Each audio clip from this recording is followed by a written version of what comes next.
Ladies, is it just me or can we not find men to approach us anymore? It's like, where are all the manly men?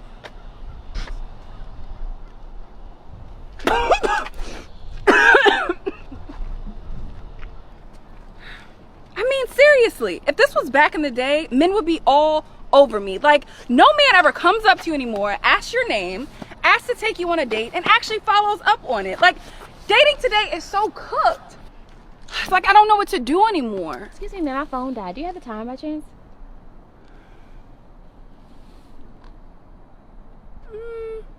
Nah. Do you ever wonder, do you ever think to yourself I messed up. I boss babe too hard. I went too hard. Now I've got all of these responsibilities. I think we're really doing a disservice to young women of today by implying to them that they don't need a man and they should be independent girl bosses. Silent regret of the boss babe era. By 2030, nearly half of working women are going to be projected as unmarried and childless. I don't want a job. I don't want to be a corporate girly. I don't want to climb the ladder. I don't want to be a boss babe. I don't want to do any of that. I don't want to be the breadwinner. I do not want to do that. You know what I want to do? I want to be home. I want to be cooking in the kitchen. I fell for the boss bitch, I could do everything by myself, that hyper independent. And I'm 31 now, and I still don't have kids. You're gonna lose it when I tell you that I'm I don't want a job. I don't want to be a corporate girly. I don't want to climb the ladder. I don't want to be a boss babe. Never been super passionate about girl bossing. I've completely justified giving a solid bare minimum effort in life. I don't want to be a girl boss. I don't want to hustle. I simply want to live my life slowly and lay down in a bed of moss with my lover and enjoy the rest of my existence. You boss babes are built different. What do you wish someone had told you about dating in your 40s and 50s back then? You know, you think that when you're ready to settle down that there's always going to be a lot of supply on the shelves, and it's not. At this age, a lot of the good guys are married or taken because they're good guys. And I was having a conversation with a girlfriend of mine the other day, and I'm like, well, your best bet now is maybe someone that a good man that maybe is coming out of a marriage, getting a divorce. So, I think in our youth, and I would like people to know this when they're younger, we think, oh, there's always going to be an endless supply. I can wait till tomorrow. Don't put off your happiness waiting. If you find that good person, a lot of times we wait, well, it's not the right time. It's never going to be the right time. I would say go for it more. I wish I would have someone told me just go for it. I probably have overlooked a good candidate before, maybe. Why is that though? Me thinking the timing thing, maybe prioritizing career. I definitely was always You lose the competitive edge in the dating market as you age, ladies. So it's really imperative that you take good guys serious. As men, we even know that finding a good woman is hard, but finding a good guy may even be harder, especially when you start going into all these particular details you want with height, with a particular race, the particular career, all these other elements that go into it, right? Religion. There's not that many guys that actually meet the criteria you like. Then you have this false perception of options with social media. As women get older, there's not just this pool of young guys that are just going to be in love with older women and are going to settle down with you and give you this happy ending. That's not the reality. And a lot of older women that are successful in saying, oh, yes, being single is the greatest thing ever. Think about the average human ego. Someone who's actually not happy with their decision, why would they admit openly that they did not make the right decision by finding a partner earlier on, or at least being able to just find happiness with someone? They wouldn't admit that. If they're truly in agony about being alone and being single, they're not going to admit to you that. A lot of women actually do not like being single. They regret not having children, because having all the money and no one to share it with is actually a very sad and just empty life. Even as men, most of us, majority of men, don't want that outcome either. So do not put yourself in that position because you're listening to social media, listening to your friends. Take advantage and actually value the good men that you are coming across. There's not a lot of them, and you know who these good guys are. They're investing a lot. They're showing you who they are immediately. They're wearing their heart on their sleeve. These are guys that you need to value, because if not, you're going to be on the end cycle of your life having a lot of regrets and wishing that you didn't let that one guy slip by. Take advantage. It's Trust Fund Baddies only. If you want more help in your dating psychology, follow this page. Things my boyfriend does for me that would send a low effort man into a literal coma. If your man is— I've seen a lot of these by now, but I haven't seen a single one where a man says this about his woman. Are women just not going above and beyond for their men? And if no, why not? Not acceptable. Your man deserves more. Having feelings for another man while you're engaged is not cheating. I will die on this soapbox. I was engaged. I had feelings for another man because I was in a play with this other guy and I was spending hours and hours and hours and hours during practice with him. And just to clarify, there was no romantic feelings. There was no inappropriate feelings. It was just a feeling like he was kind of becoming my best friend. And I thought that was weird because I was engaged and I was just kind of gelling with this guy and connecting with him during play practices. I didn't go over to his house. I didn't call him. There was no foul play. Apparently, the majority of people on Instagram call that cheating. And I'm just weirded out. Because if you can just feel connected to a guy and you're a cheater, that's not right. That is not right. I will die on the soapbox that I did not cheat on my ex-fiance. I don't care if millions of people, I don't care if Donald Trump himself comes down from the White House and tells me I cheated on my ex-fiance. I know I did not cheat. Having feelings for another guy is not cheating. Nobody can convince me of that. And emotional cheating. There has to be secrecy and boundaries crossed for any type of cheating. And there was neither of those in my situation. I was telling my fiance the entire time that I was feeling like that. We had multiple conversations that I was kind of starting to feel close with him and we were just like bonding really well. And the moment that I knew I had to call my wedding off is when I realized I was going to miss the other guy when the play ended. Again, not cheating. Realizing you're gonna miss somebody, even if you're engaged, not cheating. Okay, let me just point that out. But that is when I knew I had to call the wedding off. And it was not even a week. It was not even 3 days. It was 2 days from the time I realized I missed this other guy. The very next morning, I woke up and texted my fiance, hey, I need some time to think. 2 days later, called off the wedding. That's not cheating. If it would have gone on for months and months and months, and a boundary was crossed, and I was hiding stuff, that's cheating. I did not cheat. That is a hill I will die on, and apparently I'm in a minority. And if you agree with me, you're apparently in a minority too. So let's be friends because, yeah, everybody else is crazy. Guy in the comments said this has to be rage bait. Yeah, it has to be. There's no other way. You know, yeah, this is rage bait. This is rage bait. This is rage bait, man. Good job. Guys, we have officially lost the plot. Women are now saying that they would rather just be mothers instead of wives. Well, we just want the kid. The man doesn't matter. We don't care about the man. The marriage isn't gonna last long. I gotta raise the man. First of all, what men are you choosing? Y'all just sound like dumbass bitches just making excuses. And the person who had posted the video, their question was, how come women will say they don't want marriage, but then will go have a whole baby with a person that they've only known for like 2 weeks? Which is true. Like, it's just dumbass. Like, what the f*** are you doing? I'm reading in the comments, I'm seeing women talking about some, as I said, well, I'd rather just be a single mother instead of having a husband. We don't need men in the household. We don't need men in the household. The child doesn't need a father. Look at this generation. Most of this generation was raised without fathers, and look where it's at. I don't see weddings. I don't see boyfriend and girlfriends. I see ran through.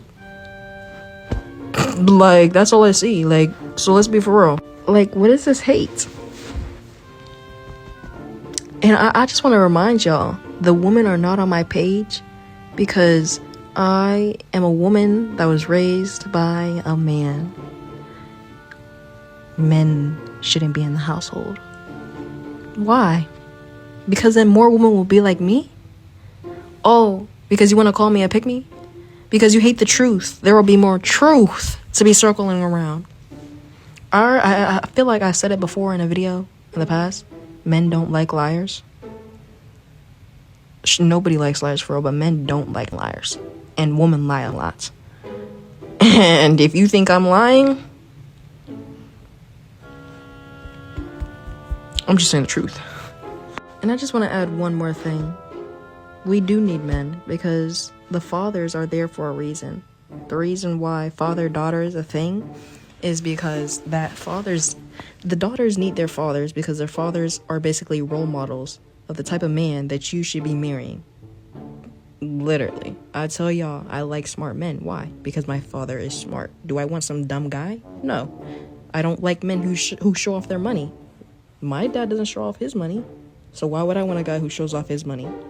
Why would I want a guy who sags? My dad doesn't sag. My dad wears suits. So, you see what I'm saying? The father is a role model of what the daughter should be looking for. That's just one of the things I'm gonna say. That's it. Literally.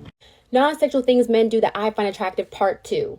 When they have a sick voice or a morning voice. Like, what girl doesn't like this? You already know this, okay? But imagine if they're sick and it's the morning. Like, please just call me. If you're sick, just call me in the morning and talk all you want. I will not even talk. I will just listen to your voice because it's so raspy and it's extra deep and I love that. When they do a side smile, okay? So you're just talking to them and they're listening and they hit you with a, like, that is so cute. I know I didn't do it right, but you know what I mean. And especially when they have really nice teeth or just a really nice smile. Like, I don't know why I find it so cute. When they have a nerdy side, okay, just hear me out. For example, when they're good at math or history or they're tech nerds, like, that's so cute. Or when they just watch nerdy shows and reference and do like nerdy stuff. Like, I don't know. I think that's kind of cute. Or when they just wear glasses, okay? I'm not saying that glasses are nerdy, but it kind of makes them look a little nerdy, yet smart too. But I think glasses are so attractive, especially when they hit you with the, like... And speaking of glasses, I love when they are wearing glasses, right? And they're writing down notes, either homework or work related. And then you're talking to them and they kind of just look up at you with their glasses on. Dude, this gives me like dad vibes, like a hardworking dad vibe. And I'm here for it, okay? Like, I love dads. Well, not like that, but I love those dad vibes, you know? I'm 28, so I like something a lot more older. When I'm on my phone, right, and I'm not paying attention, and they tap my hand to get my attention, I love that. When they're playing sports, right, but they have a few minute breaks, and they can do anything, but they decide to go with you. And when they come up to you, they're just drenched in sweat, and they're just, like, drinking water, but they want to talk to you. Like, I just feel like that supportive mom, and I just want to, like, cheer him on, and it's so attractive. I love that. And lastly, when they lean down to hear you. I mean, I'm 5 feet, okay, so this happens to me quite often. But say you're in a public setting and they can't hear you, so they just lean down to hear you. So then their ear is like right in front of your face. Please don't ever try that on me because it's not gonna work. It's not, you know. But anyways, let me know if you want a part 3.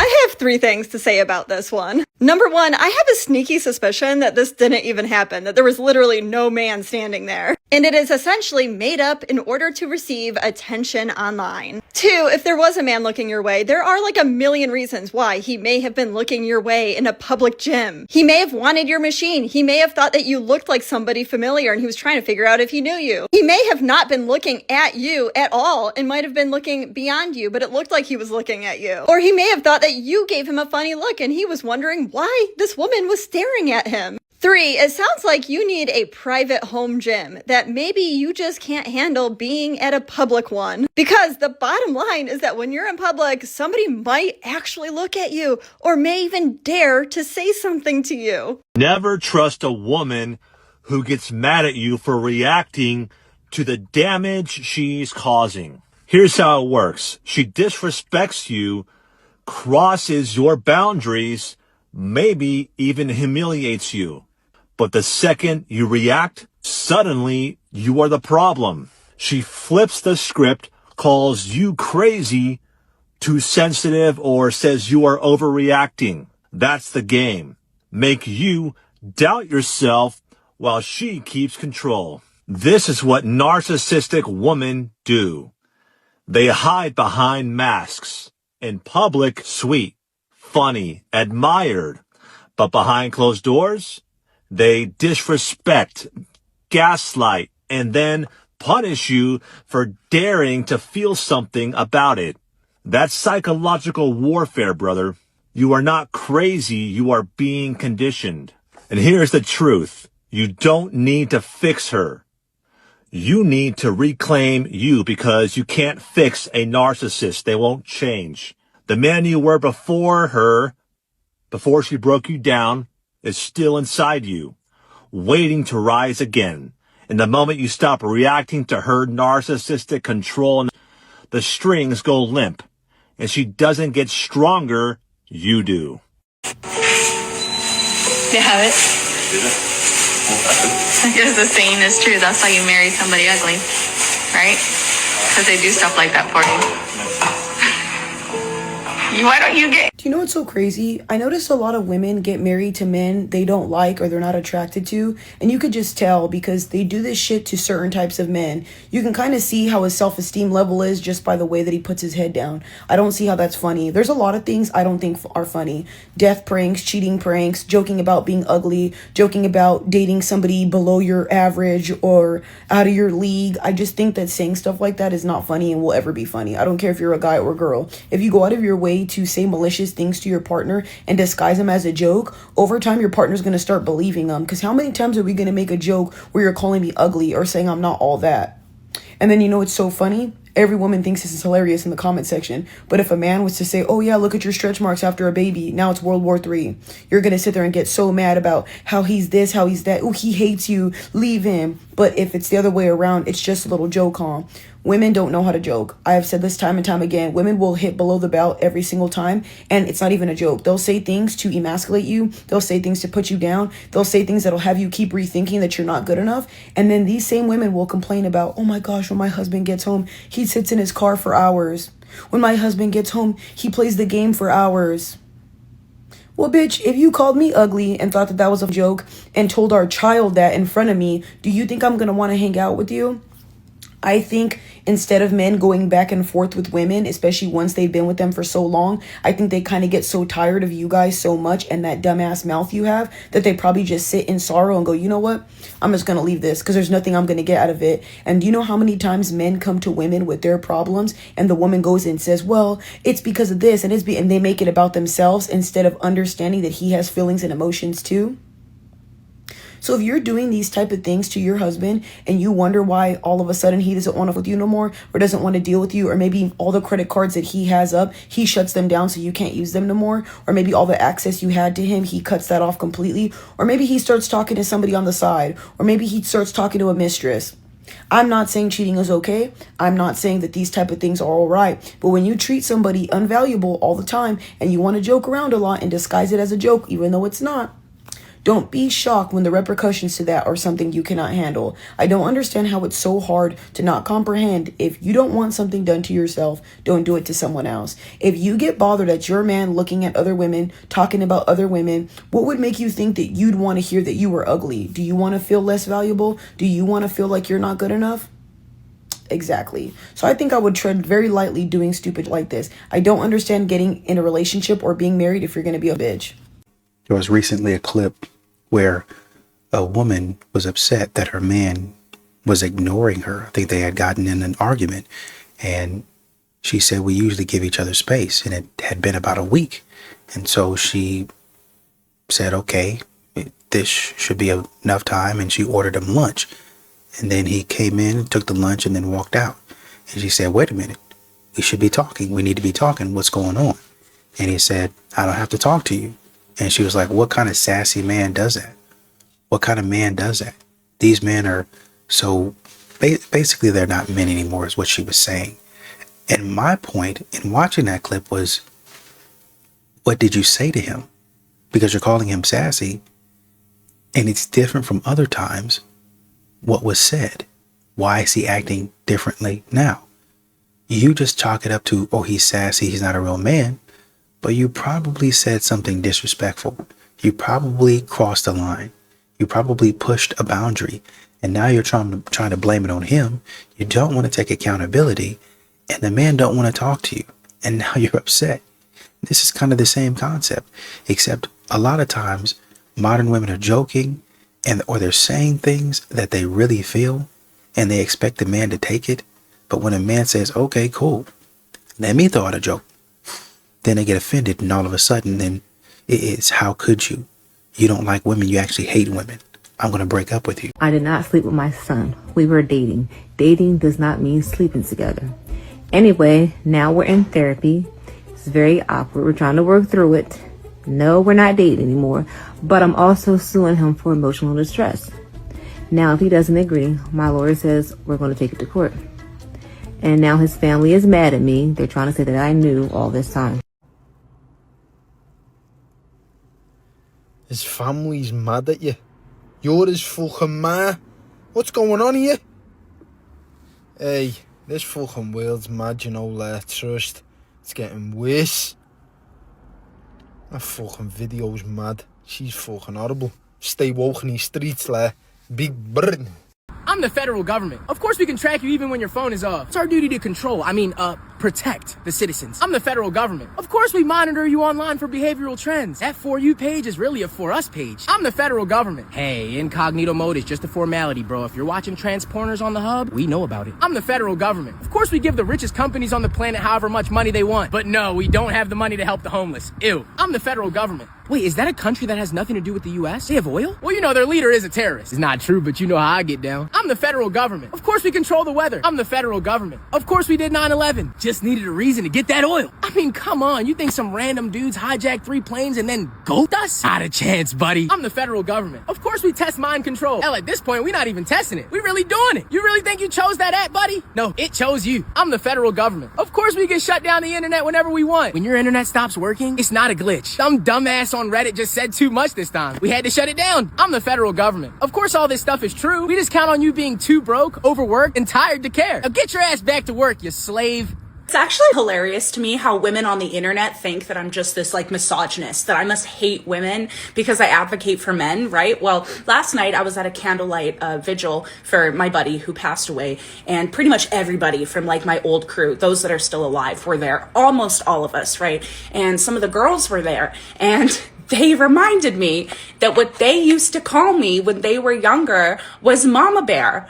They were 13, 14, and I was 15, 16, 17, always taking care of them, always having them under my wing, always making sure nothing happened to them, always making sure they didn't get creeped on. And yet here you guys are making all of these assumptions about me. Wow, Chloe cares about men? Yes, because I grew up around guy friends.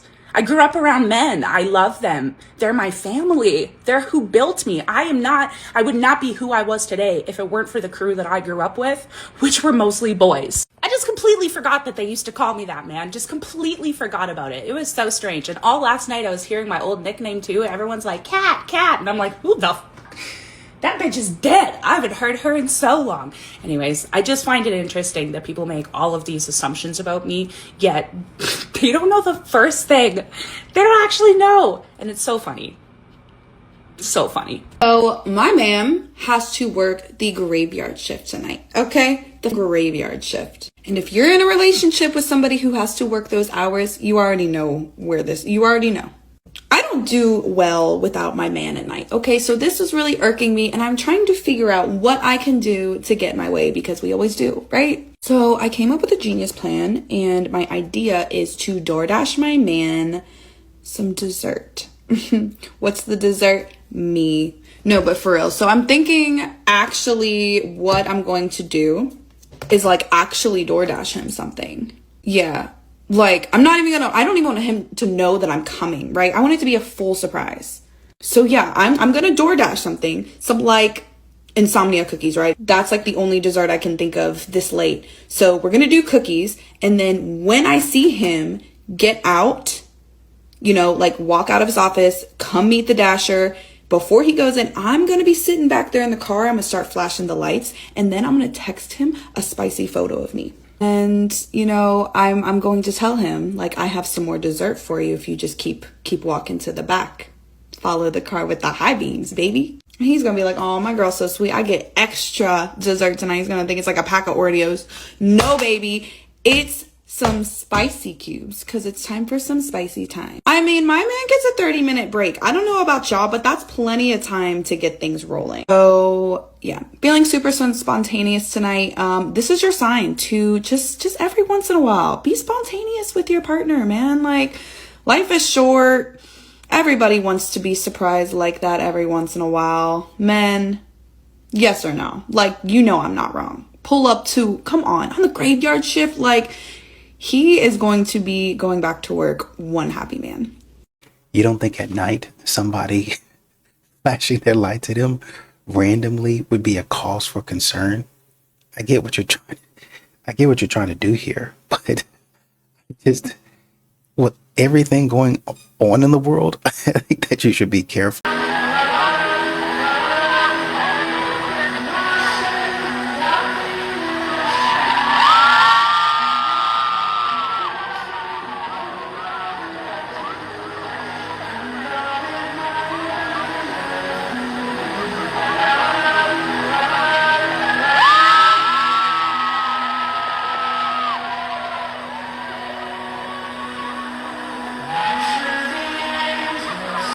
You see how he's holding on to his retirement package for dear life? When you get a trust fund baddie, you gotta lock her up immediately. I heard they were dating for like 7 months. I don't blame them. I would propose in 7 days.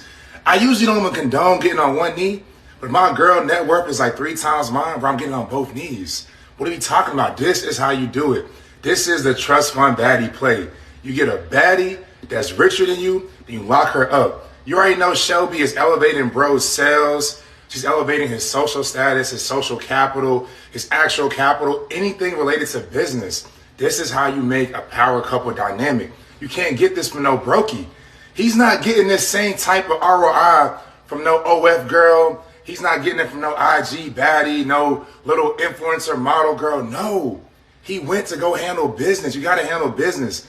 Marriage is a business decision. My boy just made the merger of the year. He's good. His kids good. His grandkids good. His mom and daddy good. Like, everybody good. You get the right girl, your whole family is good. The next 100 years is good. Gentlemen, this is how you do it. Do not settle. If it's not a Shelby Sap you're trying to lock up, why you even dating her? She's poor. Let her hit the door. It's trust fund baddies only, man. This is the retirement pack right here. He is good. This is what you do, gentlemen. You get that trust fund baddie, bro. Get out the way. Get out the way. There's nothing else to go see. That's one thing I would say as men. I think we do know when we were brides. He's gotten to the top of the mountain. Guess what? It's time to kick back, man. So congratulations to this couple. You know what I'm saying? Alex, man, shout out to you. This is the play-by-play trust fund baddies method, man. Get you a rich one, and you're going to be good. You leaving the matrix. He just escaped the matrix. This is the way out. It's trust fund baddies only. If you want help to get the dating psychology to vet and also attract these type of women, link in bio or comment TFBA. Y'all just be giving it out. That's why you can't even use Pum Pum as a tool to train these no more. You can't even tell, you know what, I'm not even finna give you no box. They look at you and say, oh, perfect. The other bitch been begging to give me some box. I'm like, honestly speaking, back in the day, you could tell a nigga you ain't finna get no box, and then who used to be sad. He used to, baby, please, I'm sorry. Now look at you. Oh, really, bitch? Heard you. I'm about to go your homegirl to show you who really give out box. Like, I don't know what's happening in this world. I don't know what happened. Like, you can't even use you can't even dangle box over heads no more. They look at you like, heard you, bitch. There's a bitch that's in your phone right now that really want to give me some box. Like, this is crazy. I don't know. These ain't shit. But it's just like, can't even make life hard for them no more. Because there's always a bitch lurking around the corner ready to make it easy for them. Damn. I miss when we all was hating together. Like, I remember when pick-me's wasn't even allowed to be pick-me's so confident. Like, back in the day was quiet about being, like, male-centered women were quiet about being male-centered. Now it's just like they all over the place. They're like mailboxes. Every corner. Well, it's that they've been giving it out a lot, but then it's also, it's the same game. It's the same game over and over again. And men are tired of it. There was a woman that was talking about following Shira 7 and using it on a guy that she actually liked. And I was saying, you're doing that, but that's a short-term strategy. Well, I want that man to like me. I want him to be obsessed with me. Right.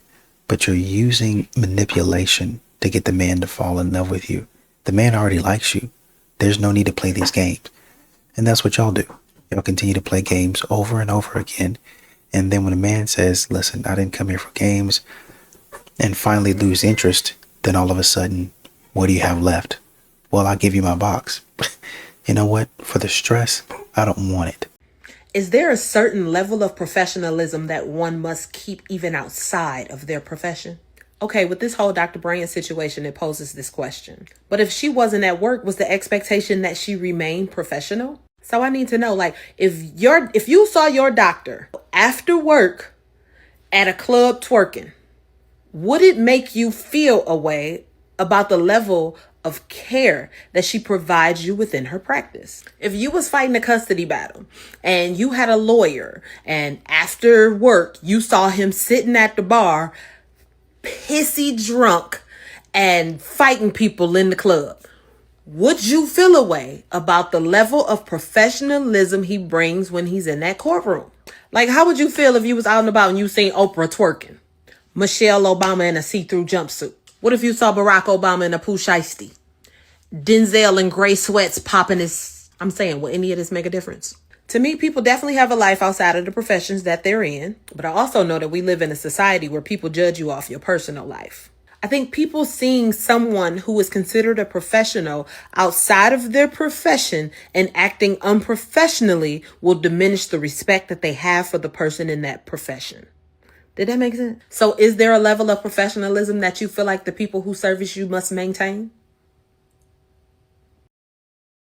Well, it depends on the office that they hold. Like, say, for instance, if you have Michelle Obama and Barack Obama, that would be unbecoming of a president. A lot of people have a lot of opinions of President Trump. And it's because some of the stuff that he says, some of the stuff that he does is very unpresidential. No president really has ever done that. And so they're saying this is not indicative or appropriate for the office. He say you can act how you want to act on your own time, but this is not indicative of the office. Say, for instance, well, that's just the way that people see you, right? So whenever President Trump stops being president, people are going to still think of him as President Trump or President Obama, former President Obama, former President Carter, that sort of thing, former President Bush. You still get a level of respect, right? And because you were so high profile, then people think of you in a certain way. And they think of you in a certain way because you kind of still function in that role in a lot of places, right? Maybe not the president, but you can still be a representative of the country that you once represented. Okay? So say, for instance, if you have a pastor pushes the church off to his son or his daughter, okay? They still come to church. They're going to still see pastor and call pastor, hey, pastor, even though somebody else is over the church. Because you've been pastor for so long, we still see you as what you used to represent. Number one. Number two, you're still in the lifestyle. You still go to church. So we still expect you to behave as a leader. You are still a leader. Does that make any sense? So in this context, I'm talking about Dr. Bryant. She's up on stage. She's on Shannon Sharp's show. She's giving direction. She's coaching, right? Nobody cares if you kick back, you have a beer. People are laughing and joking. Jimmy Johnson is crazy. A lot of his players were crazy, but they still see Jimmy Johnson as a coach or a former coach.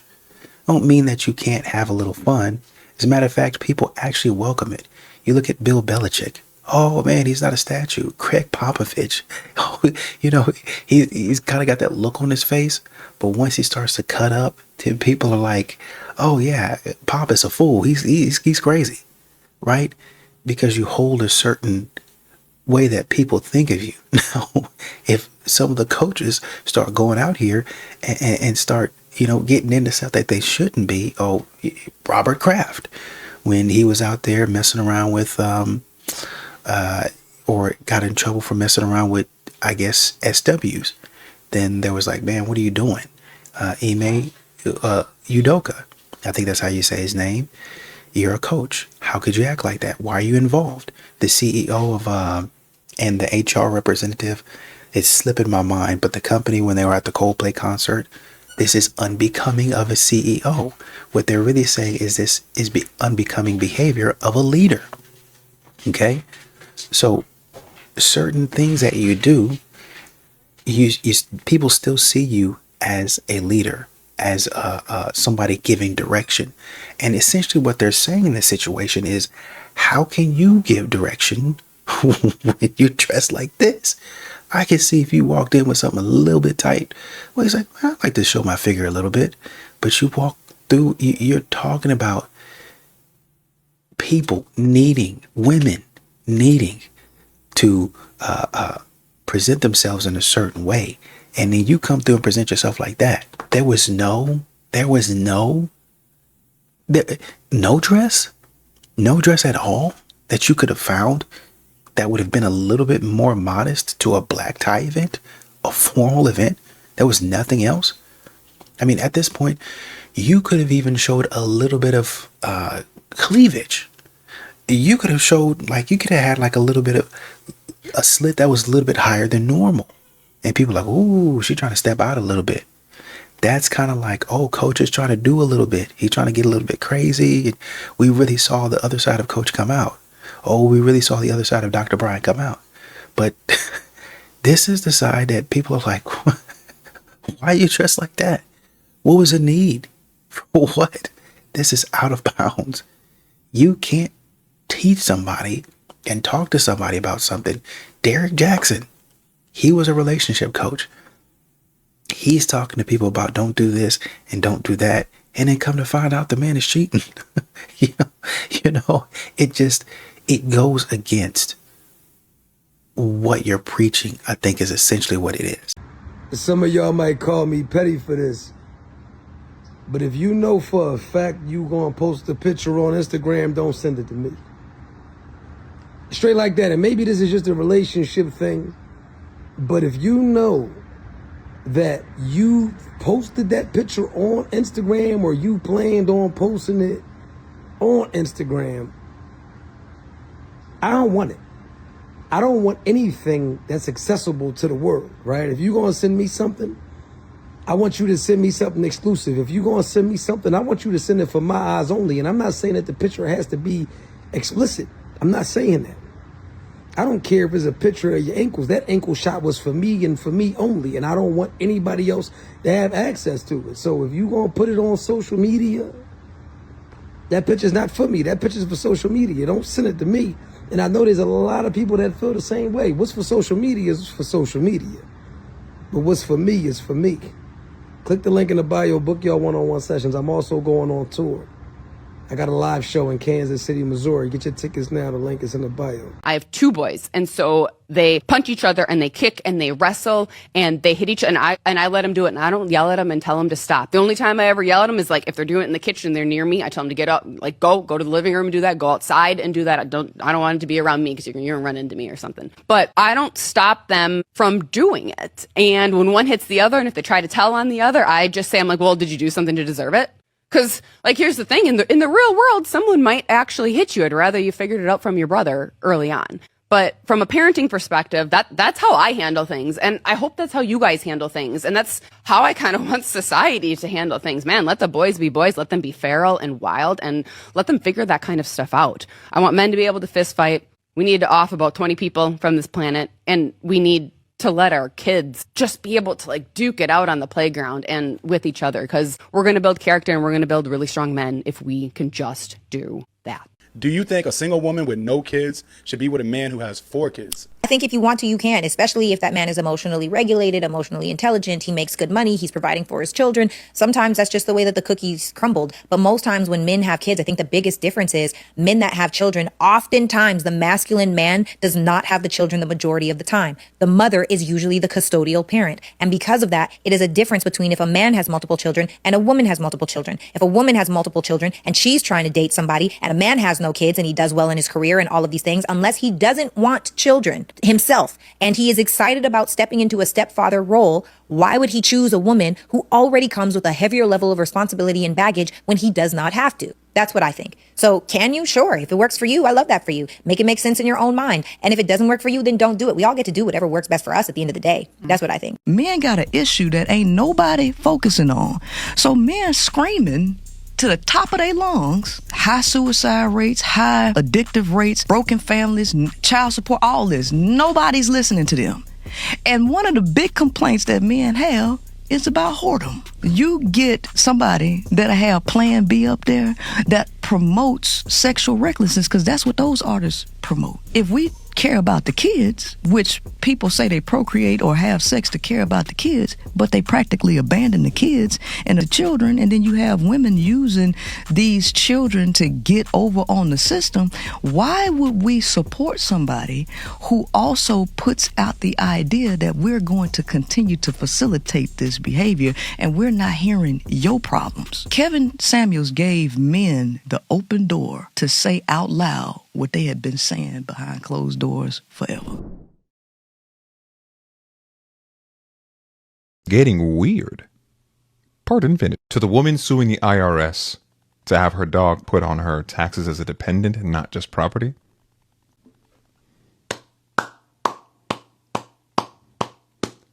That's what I'm talking about. You're doing God's work, ma'am.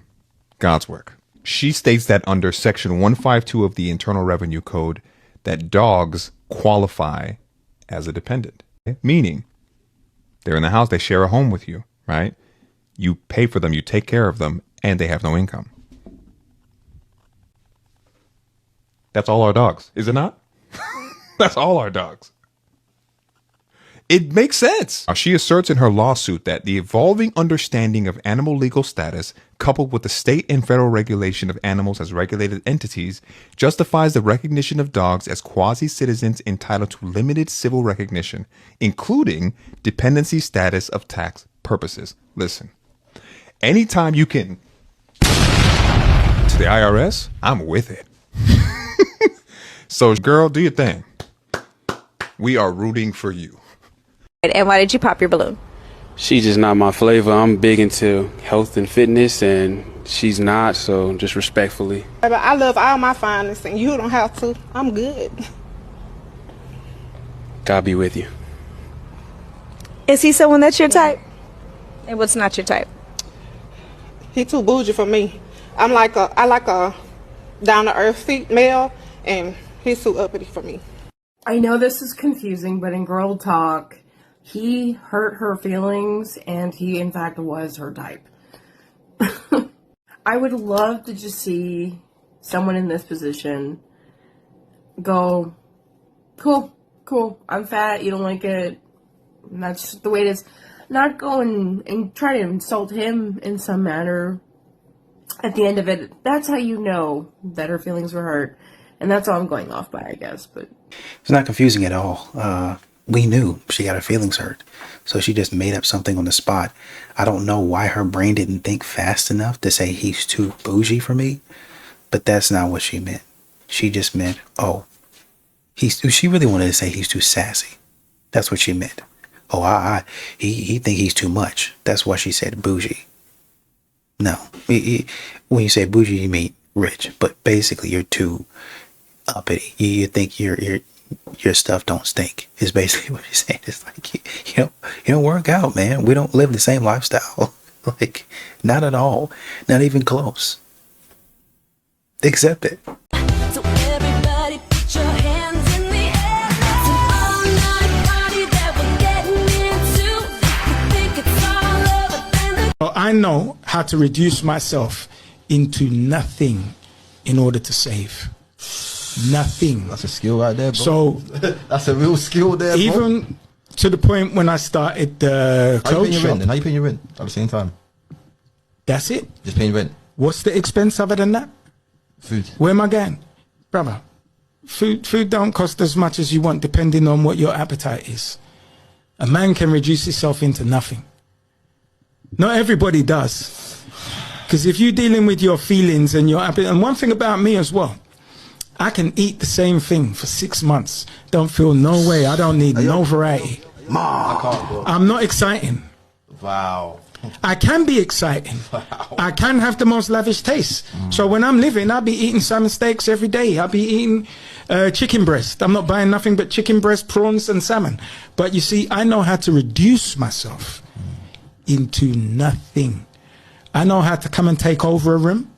I know how to be completely quiet within that room. You won't even see me. You don't have to be Beyonce all the time with the gold lame boots. Sometimes you can play my show, you know. It's cool. There's roles.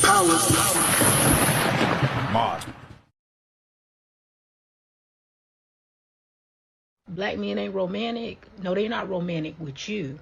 They ain't never had no problem. You know what's so crazy? I see so much negativity about black men all the time, and I can definitely tell you the most I've ever experienced love or somebody going full throttle, like the moment they started like engaging with me, has always been with a black man. I'm not saying other races aren't romantic as well, because they are, but black men, when they like you, it's like it's you and nobody else, and it's like they gotta get that now, and they'll do everything they can to make you happy. I think a lot of women forget that your personality and your aura is gonna exude what a man treats you like. So if you're a bitch ass hoe, he's gonna treat you like that. If you're sweet and, you know, receiving things, he's going to do that for you. And when you make a man feel safe, secure, you're funny, you cook, you're smart, and all that stuff, especially a good healed man, he's gonna do things that you've never asked for. He's gonna do it on his own. I think a lot of you guys are hyenas. That's why they don't do it.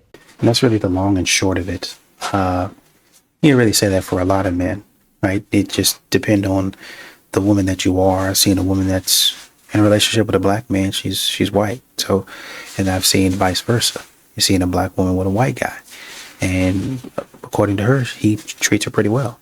So it just depends on who you're rocking with. It depends on how you act, right? I know a lot of times modern women, well, they treat me like this. Well, you behave in a certain way. You don't give them any reason to treat you any different, right? And you might not be out there twerking and doing stuff, but you're not approachable. So when somebody doesn't help you, it's because they don't really know you. They don't know your vibe. They don't know enough about you. And you haven't really allowed people to get to know you, right? So there's not, you realize a lot of these modern women, they go to work, they go to church, they go to the gym. They don't say anything to nobody except their girls. They don't really engage with anybody except with their girls. So a man is going to be like, well, I'm not really going to show no love to her because I don't know her. It's not that I hate her, I just don't mess with her. Somebody were to ask or to interview, hey, what do you think about so-and-so? Oh, she seems pretty cute. She seems pretty cool, but I don't really know her like that, right? So, you know, I don't really know her. So when you're asking for help, like a lot of these modern women do, or if you're wondering why men don't approach her, come and talk to you, I just don't know her. I don't mess with her. That's it. Oh, well, black men don't like me. No, I just don't know you. That's literally it. And a lot of modern women aren't approachable. They don't want men to know them. They don't want men to be in their space. Men say, okay, cool. I won't. I just continue doing my own thing. But when the time comes, and it usually does, that you're going to need some help or some assistance, it don't got to be life-threatening or life and death. It's just that, you know, you need a little assistance or help around the gym, or you want to ask a question. It's not available to you because people really don't know you like that. They really don't rock with you like that. They're in their own bubble. But of course, because you feel some type of way, you're going to say that men don't rock with you like that.